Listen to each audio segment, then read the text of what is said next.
Bapak Ibu Saudara, perjalanan hidup itu begitu singkat. Hanya antara B ke D. Nah, kalau Bapak Ibu belajar abjad, huruf, mesti ada A, B, C, D, E, F, sampai Z. Itu abjad di kita, bahasa Indonesia. Nah, perjalanan hidup itu hanya singkat. Dari B ke D. B ke D, bukan dari B ke Z. Karena hanya Yesus yang dari Alfa ke Omega, kalau bahasa Yunani.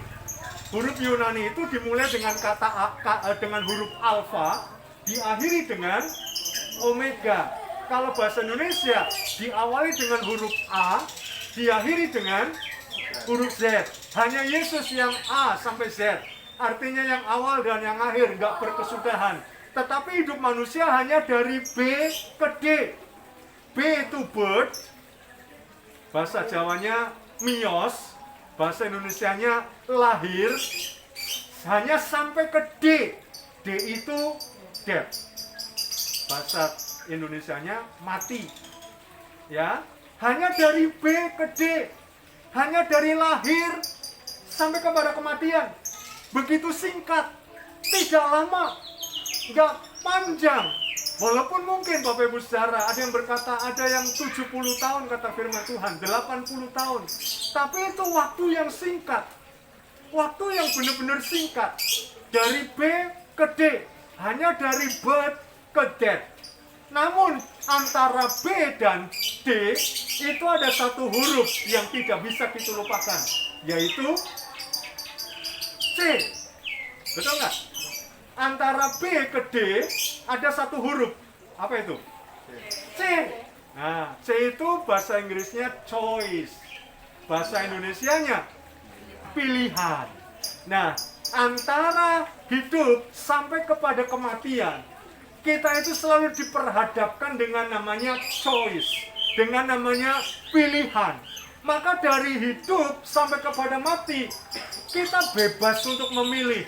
Mau pilih kanan atau pilih kiri, mau pilih hitam atau pilih putih, mau pilih percaya Yesus atau mau pilih tidak percaya Yesus, mau pilih apa saja, semuanya ditentukan oleh pilihan kita. Semua tergantung dari pilihan kita. Kita mau pilih jadi orang baik atau kita mau pilih jadi orang jahat. Orang jahat itu tidak dengan sendirinya Bapak Ibu, tapi itu pilihan.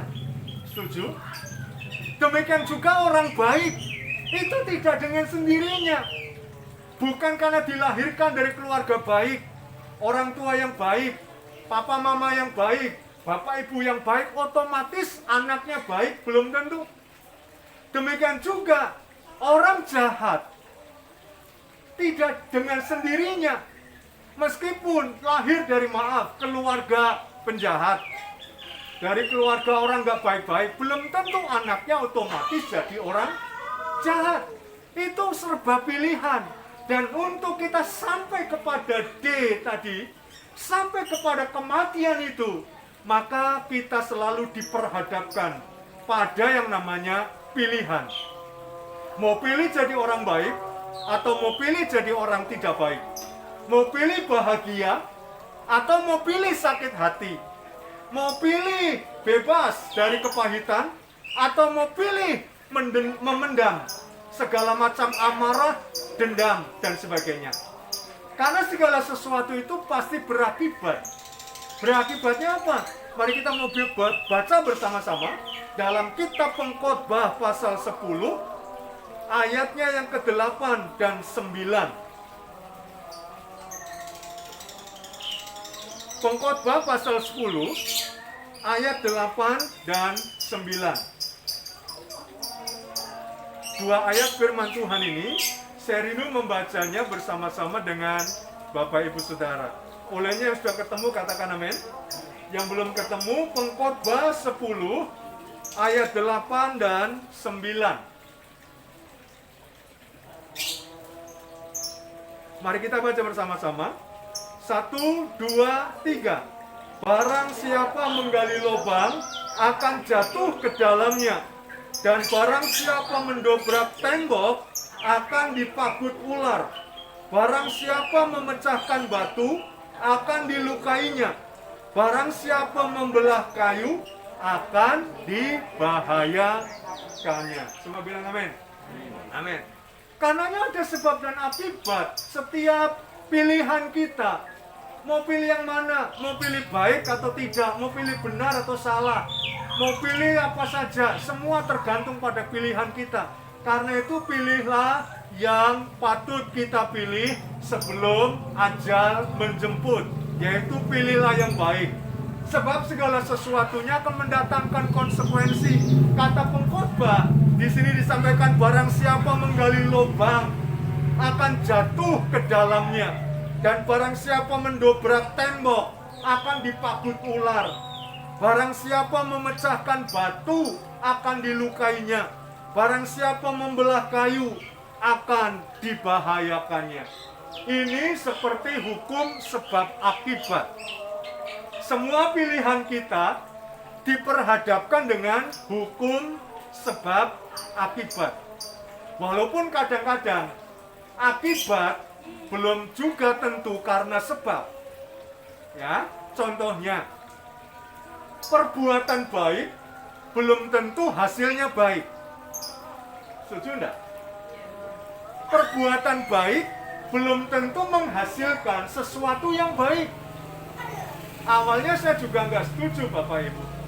Saya renungkan lama, mosok perbuatan baik kok belum tentu menghasilkan yang baik. Nah, contoh panjenengan kalau dahar, kalau makan, pasti memasak masakan yang sehat. Entah sayur, entah ikan, entah daging, semuanya serba sehat dimakan. Pakai piring, dicuci enggak? Oh, pasti dicuci, kadang malah dicium, bau enggak, amis enggak?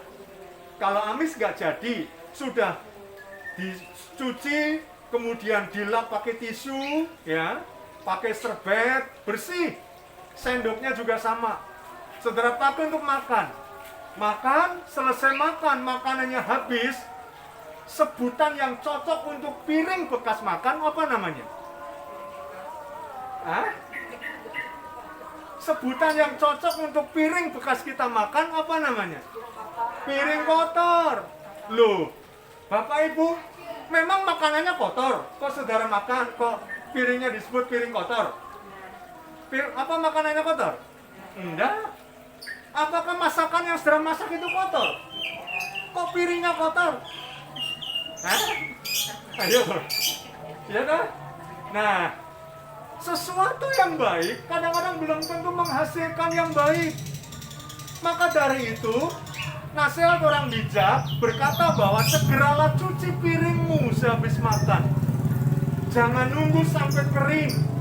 Kalau sampai kering akan menjadi kerak. Ya, akan jadi susah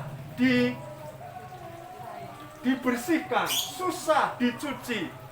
Maka dari itu lebih baik habis makan langsung dicuci. Belum kering, belum jadi kerak. Sama seperti kita.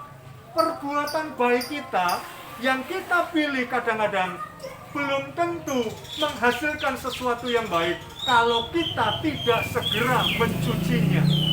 Cuci apa yang dicuci? Hati kita. Kadang-kadang firman Tuhan berkata, berilah ketika tangan kananmu memberi, tangan kirimu jangan sampai tahu. Tapi itu bisa menimbulkan kesombongan Bapak Ibu kalau tidak segera dicuci piring hati kita. Kita merasa, wah aku sudah memberi, aku sudah beramal, memberi untuk pekerjaan Tuhan, memberi untuk gereja, memberi untuk orang-orang yang membutuhkan. Kalau tidak segera dicuci piring hati kita, bisa timbul kerak, kesombongan. Dan kalau kesombongan semakin lama akan semakin sulit untuk dihilangkan. Karena itu mari, sebelum kita bersama-sama sampai kepada huruf D bersama-sama, yaitu kematian, mari kita mau pilih untuk terus hidup dalam kebenaran. Walaupun kadang-kadang apa yang kita lakukan benar belum tentu menghasilkan apa yang kita lakukan baik, belum tentu menghasilkan kebaikan bagi kita. Yang penting bagi kita ialah mari cuci terus piring hati kita. Cuci terus setiap malam mau tidur. Saudara renungkan, jangan-jangan ada kerak-kerak yang masih menempel dalam hati kita yang perlu kita bersihkan supaya kita tetap menjadi orang Kristen yang punya pilihan hati bersih dan kita berkenan kepada Tuhan. Mari keluarga ini memperingati ayahanda tercinta, suami tercinta. 2 tahun yang lalu beliau menghadap hadirat Tuhan dalam pangkuan Bapa di surga. Dan kita tahu bagaimana beliau berjuang untuk mempertahankan iman.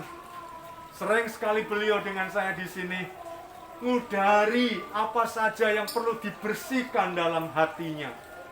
Dia selalu berkata, Pak, jangan-jangan saya tidak diterima Tuhan karena maaf, hidup saya yang lalu selalu begitu. Ini ada putranya, ada Ibu Perso. Kalau saya kesini mesti dijak ngomong itu. Saya minta ampun. Saya bilang jangan minta ampun kepada saya, minta ampun kepada Tuhan. Mari kita cuci piring hati kita supaya kerak-kerak yang semakin mungkin sudah lama menempel, keras, kering, segera bisa terkikis. Piring itu layak untuk kita pakai buat makan. Amin. Mari kita berdoa. Terima kasih Bapa yang baik. Kami bersyukur buat firman-Mu hari ini. Biarlah kami terus memilih pilihan yang tepat, pilihan yang benar, pilihan yang baik, meskipun kadang-kadang hasilnya belum tentu baik bagi kami, karena kami sering memiliki piring hati yang kotor, kadang-kadang penuh dengan kesombongan, kadang-kadang penuh dengan kecongkakan, kadang-kadang penuh dengan kemunafikan, penuh kepalsuan. Kami mau Tuhan, Engkau sucikan piring hati kami, biar bersih, dan kami memilih hidup yang bersih, hidup yang benar, hidup yang berkenan kepadamu. Karena terlalu singkat perjalanan hidup kami, hanya dari kelahiran sampai kepada kematian. Dan kami akan memilih Yesus sebagai Tuhan dan Juru Selamat kami. Hamba-Mu sudah berhenti berbicara, biar Roh Kudus terus mengingatkan kami akan kebenaran firman-Mu. Dalam nama Yesus kami berdoa dan bersyukur. Haleluya. Semua kita berkata, amin.